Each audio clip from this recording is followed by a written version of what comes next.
सामग्री को उठाते हैं, किसी मटेरियल को उठाते हैं। सबसे पहले किसी भी इक्विपमेंट को उठाने के लिए अपन जा रहे हैं तो सबसे पहले हमें क्या चीज़ पड़ी, उसकी कैपेसिटी क्या है।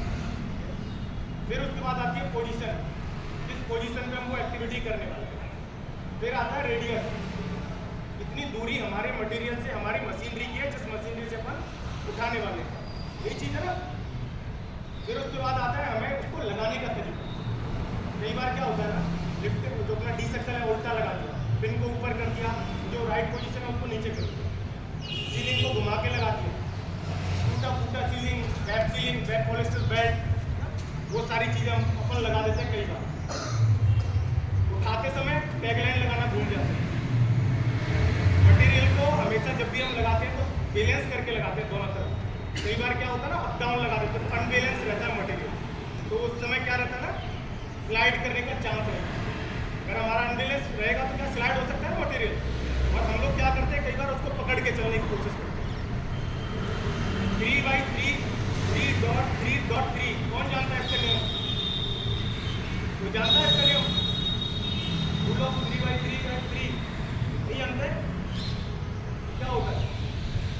किसी भी मटेरियल को उठाना है तो हमको अपनी 3 मीटर की दूरी रखनी है।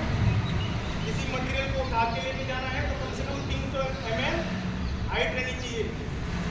दूसरी चीज है ना, तीसरी चीज हमारी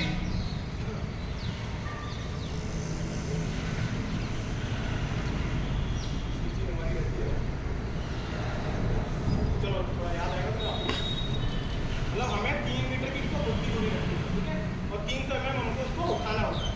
उसके बाद ही हमको किसी भी मटेरियल को शिफ्ट करना होगा। क्लियर है ना?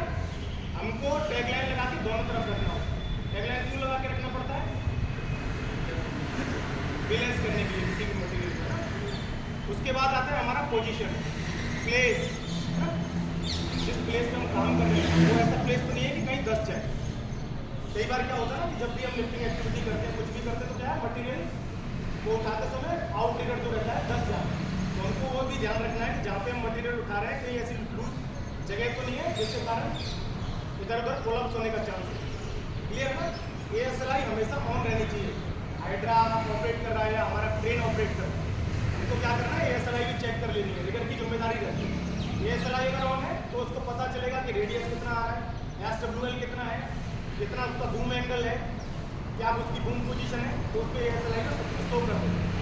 लिफ्टिंग एक्टिविटी के करते टाइम आपको लटके हुए बाहर के नीचे खड़ा नहीं होगा। कई बार देखा ना आपने कि हम लोग क्या है, लटके हुए बाहर के नीचे खड़े हो जाते हैं। जितनी भी हाइड्रोलिक मशीनरी है उसका जो वायर रोप रहता है वो क्या रहता है, ड्रम पे रहता है। ड्रम पे रोल होकर रखा है ना, तो उसमें क्या होता है, लॉक सिस्टम रहता है। लॉक सिस्टम कभी भी झटके से टूटता है। फ्री फॉल होती है, किस किससे देखा है? फ्री फॉल क्या होता है? फ्री फॉल होता है जो ऑपरेटर के कंट्रोल में भी नहीं जाता, मतलब सारी मशीनरी एक्टिविटी करना छोड़ देती है, ड्रम से वायर खुद ही खोलना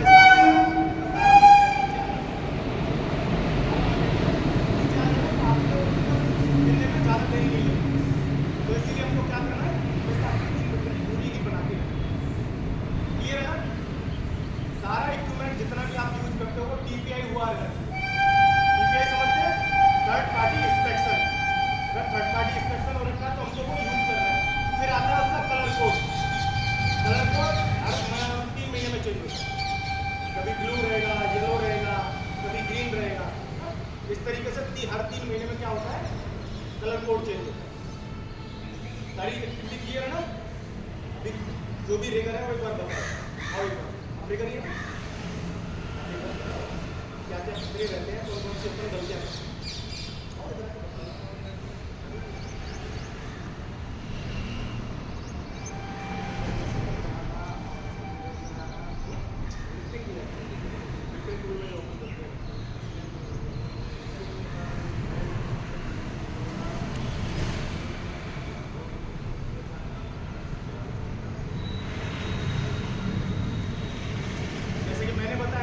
वो ये रिगर भी बताया, तो आप लोग ये सेम गलतियां करते हो रेगुलरली, करते हैं ना सेम गलतियां रेगुलरली, उसके कारण से क्या होगा, दुर्घटना होगी। दुर्घटना होगी तो चोट आपको ही लगेगा। फिर उसके बाद क्या होता है, मान लो कोई इंसिडेंट हमारे साइड पर हो गया, दुर्घटना, तो हमारा काम होल्ड रहता है पहली चीज़। फिर उसकी इन्वेस्टिगेशन होती है, तो फिर किसका लॉस आता है, जो टीम काम कर रही है जो ठेकेदार काम कर रहा है उसका ही लॉस होता है, क्योंकि हमारा काम अगर बंद रहेगा तो ठेकेदार को बैठने का पैसा देना पड़ेगा। अगर हम परफॉर्म करके दे रहे हैं, स्टेप कंप्लीट करके दे रहे हैं तो हमारे को पैसा मिलता है ना। तो इसीलिए कोई भी दुर्घटना होती है उसके कारण सिर्फ आपको ही लॉस होता है। तो ऐसी कोई दुर्घटना हमारी साइड पर कभी नहीं होती। दूसरा, आज कल जो एक्टिविटी कर रहे थे आपको टीबीटी में बहुत सारी चीज़ें समझा के भेजा था, लेकिन आप लोग क्या करते हैं, वही गलतियां जो आप रेगुलर दोहराते चले जा रहे हैं वही गलतियां आप दोहराना स्टार्ट करते थे, साइड में। कल मैंने आपको मचान से लिया था, मैंने आपको बोला था कि आप मचान से इधर आए, तो उसमें आपकी सेफ्टी के बोलते हैं, उसमें मेरा कोई सेफ्टी का पर्पज नहीं, क्योंकि मैं तो नीचे रहता हूँ तो एक दो और राउंड लगाने के लिए, लेकिन आप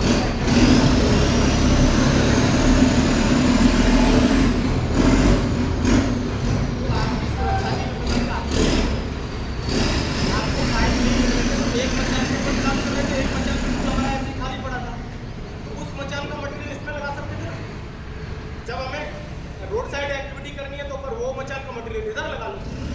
मान लो हमारे पास वो मचान का कंप्लीट मटेरियल नहीं है तो एक मचान को कंप्लीट कर सकते हैं ना, पर क्योंकि एक साथ दोनों मचान का काम नहीं कर रहे थे पर।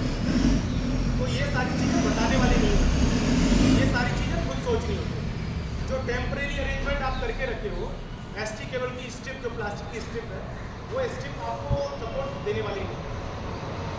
मान लो किसी दिन फेलियर होगा